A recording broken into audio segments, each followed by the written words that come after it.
আসসালামু আলাইকুম, সবাইকে স্বাগত জানাই এখনকার সংবাদ বিশ্লেষণে। এবার বিএনপিকে ধুয়ে দিলেন রুমিন ফারহানা। আপন লোকজনদেরকেই মুহূর্তের মধ্যে ভুলে গেলেন, পল্টি নিলেন রুমিন ফারহানা, এমনটি বলছেন বিভিন্ন সংবাদ মাধ্যম। তবে যমুনা একটি নির্ভরযোগ্য সংবাদ প্রচার করেছে, তারা আসলেই বিএনপিকে ধুয়ে দিয়েছেন রুমিন ফারহানা। চলুন আমরা তার মুখ থেকেই শুনি তিনি বিএনপিকে কীভাবে ধুয়ে মুছে সাফ করলেন। বিএনপির লোকাল লিডাররা মানুষকে ঘরে ঘরে গিয়ে ভয় দেখিয়েছে। বিএনপির লোকাল লিডাররা রাতে গিয়ে টাকা বিলি করেছে।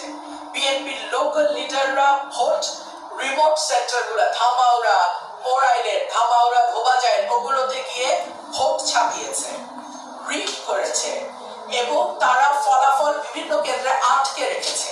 গতকালকে রাতে উচালিয়া পাড়ায় রাত 10:30 পর্যন্ত আমি কেন্দ্রের ভিতরে ঢুকে 5 বারের মতো ফল গণনা করতে বাধ্য করেছে এবং দেখা গেছে এতগুলো ভুয়া ভোট, ভুয়া ব্যালট পেপারে তারা খেজুর গাছ মার্কায় দিয়ে এসছে এবং তখন আমাকে তারা মারতে গিয়েছিল বিএনপির লোকজন।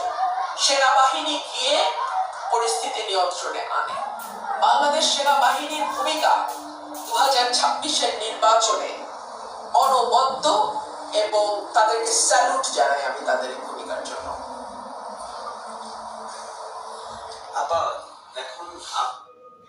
শুনলেন ব্যারিস্টার রুমিন ফারহানার বক্তব্য। তিনি তার আসন থেকে হাঁসমার্কা প্রতীকে জয়লাভ করেছেন, আপনারা জানেন, ব্রাহ্মণবাড়িয়া থেকে। তো পরবর্তীতে তিনি যমুনার মুখোমুখি হয়েছেন।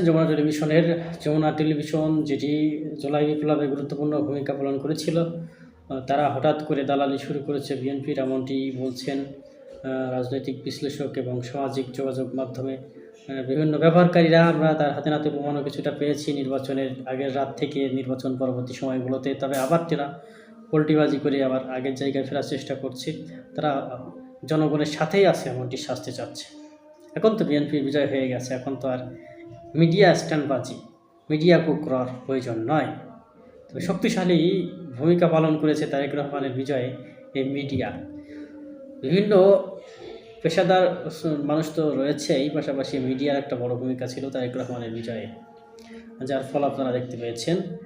এখন যে বিষয়টি আমাদের অন্তরে নাড়া দিয়েছে সেটি হচ্ছে এমন চমৎকার একটি ভোট হলো, যারা আশা আকাঙ্ক্ষার প্রতীকে নির্বাচনের জন্য ভোট দিল, অংশগ্রহণ করলো, এমন সুষ্ঠু, সুন্দর, নিরপেক্ষ একটি নির্বাচনে কীভাবে পাশার দান পাল্টে গেল, কার পাশা চলে গেল কার টেবিলে, বিষয়টা সেই গানের মতোই হয়ে গেছে।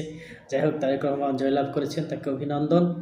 আগামী রাষ্ট্রনায়ক সুন্দর সুশৃঙ্খলভাবে দেশটাকে পরিচালনা করবেন, অন্যথায় এবার ভেঙে পড়লে আর ফিরে আসার সুযোগ থাকবে না বিএনপির, এমনটি বলছেন রাজনৈতিক বিশ্লেষকরা এবং আমরাও তাই মনে করছি। এখন জামায়াতে ইসলামের সংশোধনের জায়গা আছে, সেই জায়গাগুলো সংশোধন করে আসতে পারলে সামনের দিনেও তারা লড়বে। তবে আওয়ামী লীগবিহীন এবারের নির্বাচনে জামায়াত ইসলাম যেহেতু কিছু করতে পারেনি, ভবিষ্যতে করতে পারবে কিনা সন্দেহ রয়ে যায়।